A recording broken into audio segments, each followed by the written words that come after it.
Thank you for the opportunity to discuss invasive species management at the Emiquon Preserve.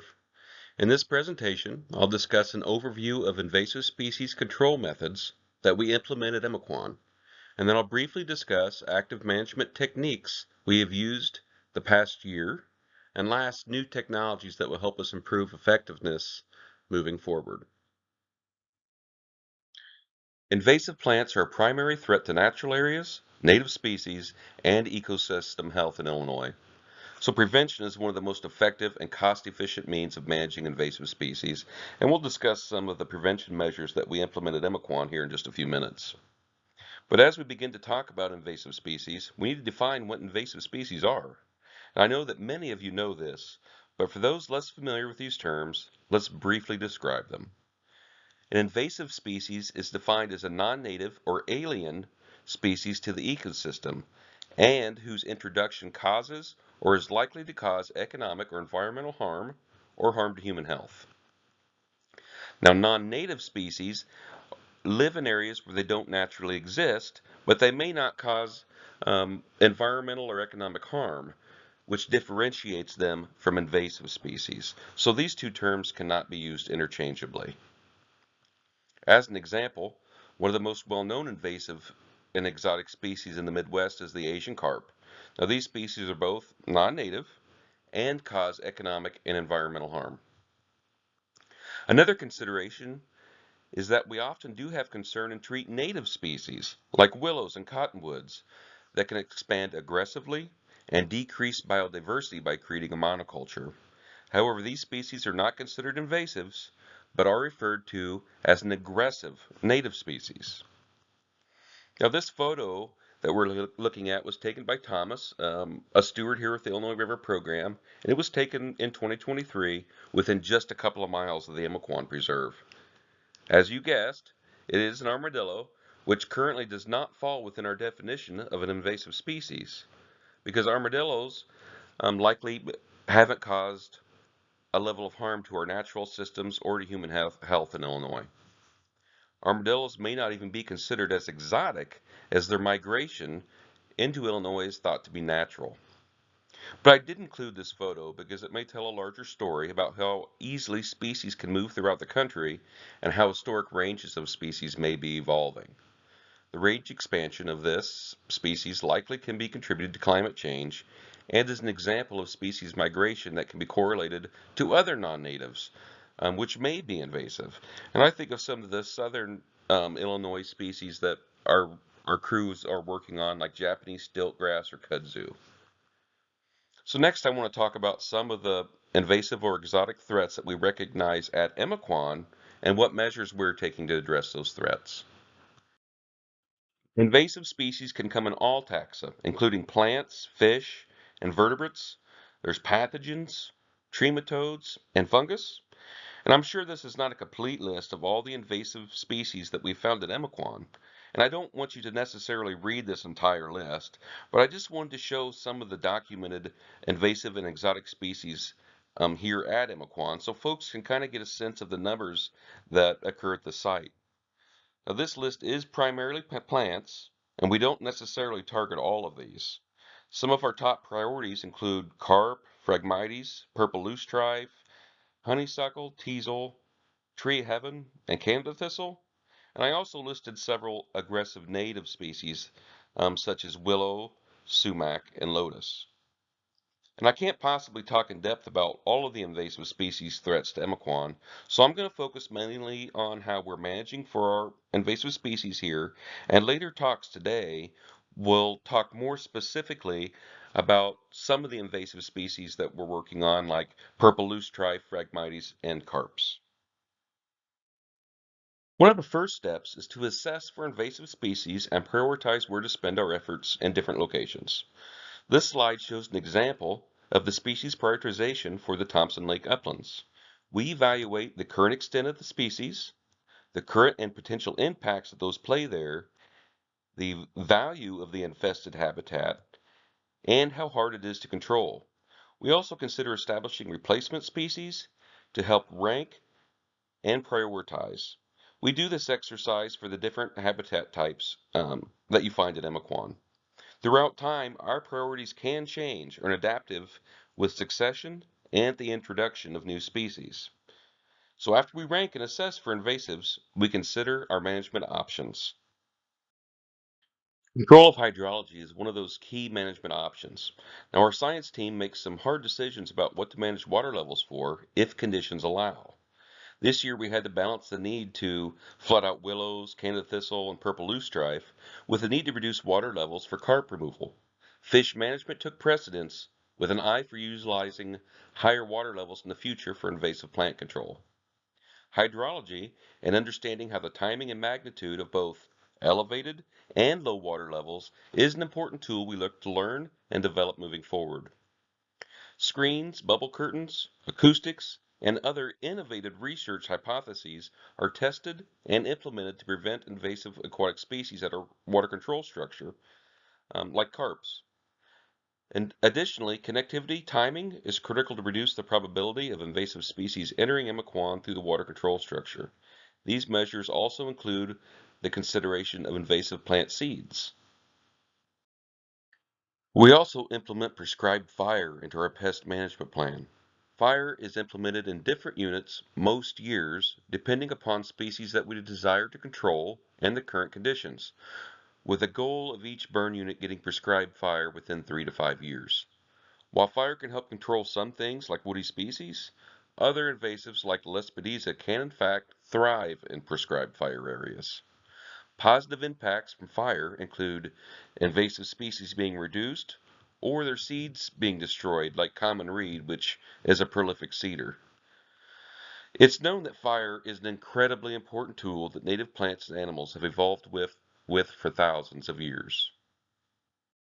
Mapping and understanding both positive and negative impacts associated with fire is critical to effectively manage our preserves. So here we have an aerial video taken by Sally and Doug in April of 2021 at Emiquon. And this video really shows the difference that prescribed fire has on the wetland landscape.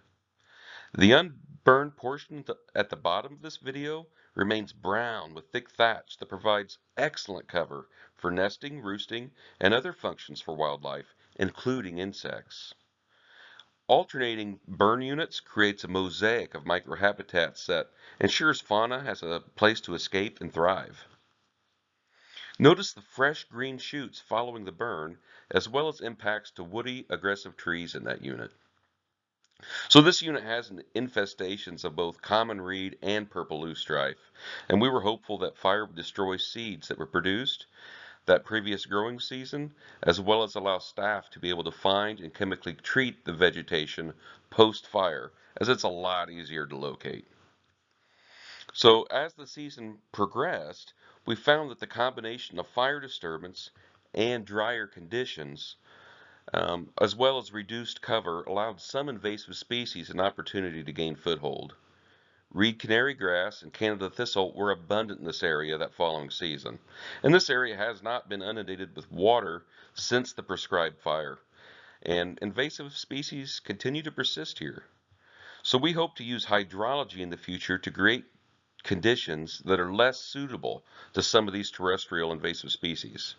We continue to spot treat the invasives here annually, and we use multiple control methods as we found that that's best practice for a strong pest management plan.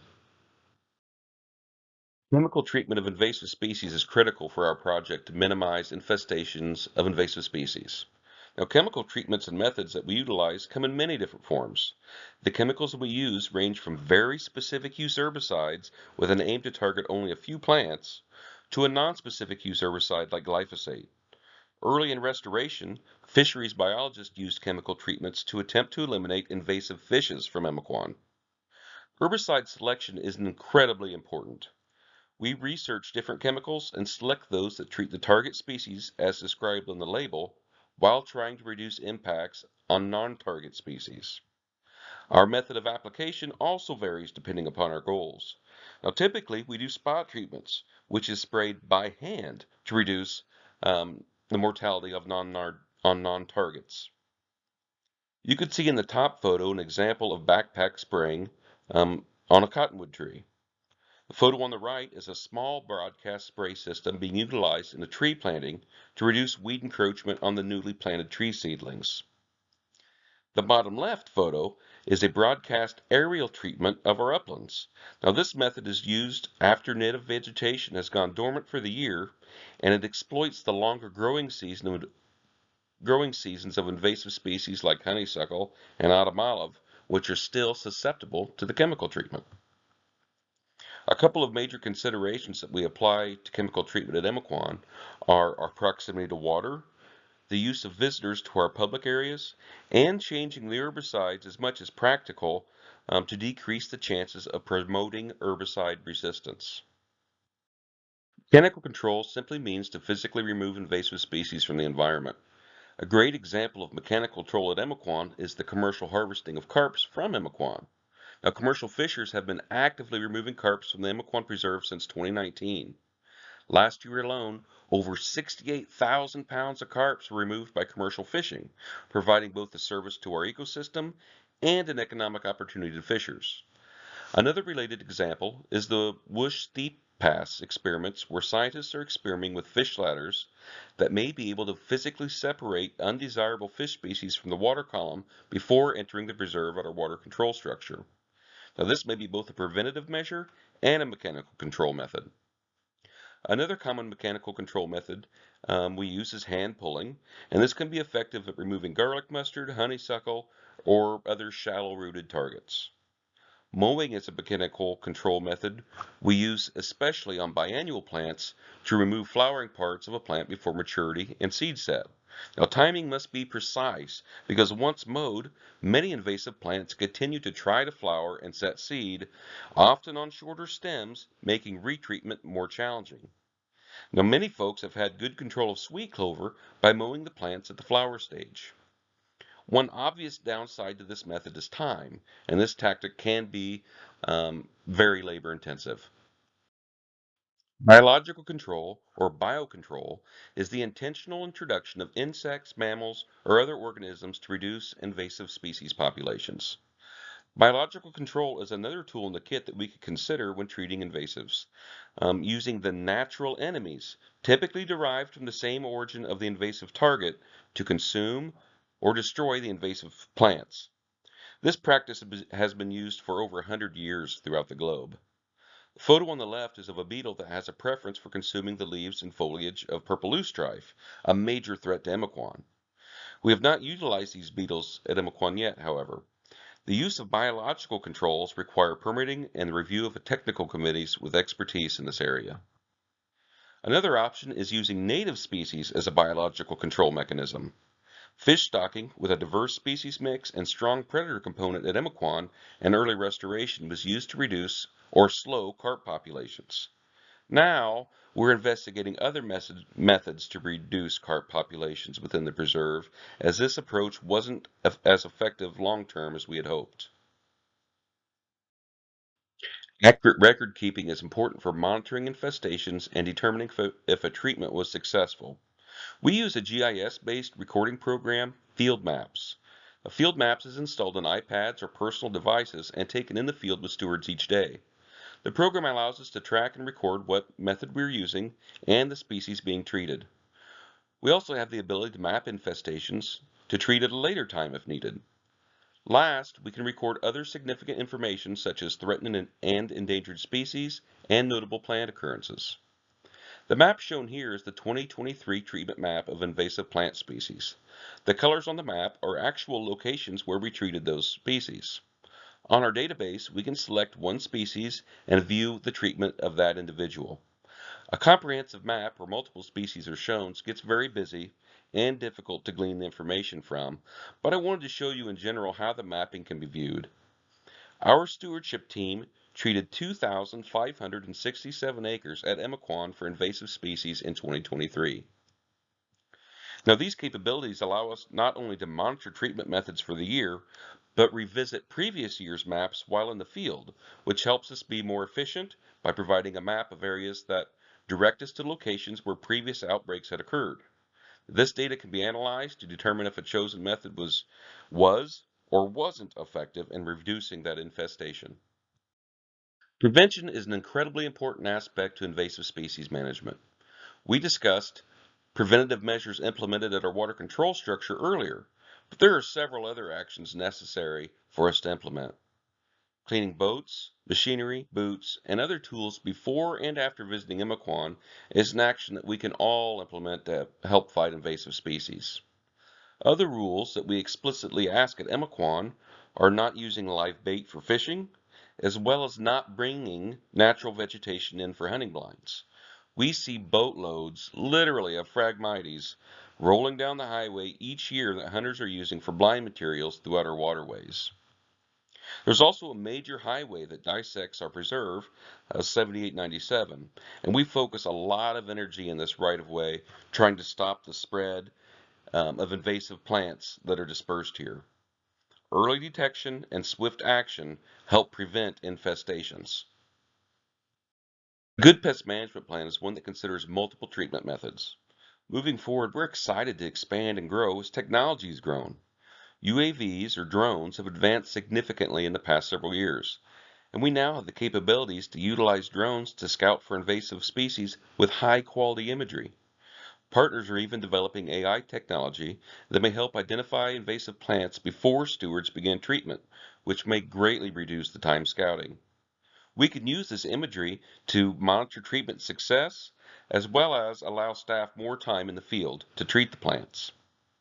This technology allows us to chemically treat species in difficult to access locations as well, and can be very cost effective. As the researchers develop new and innovative solutions to pest management, we're excited to test these practices at a landscape scale and share our results. Very valuable component to our success is learning and sharing information from our partners and other resource professionals like those attendees participating at the Science Symposium today. Our partners share critical information and expertise that are invaluable for effective methodology and resource management. Our practices will evolve, and we look to be adaptive in invasive species treatment practices. We simply can't do this alone and are excited about opportunities like the symposium that may shape how we move forward. Thank you.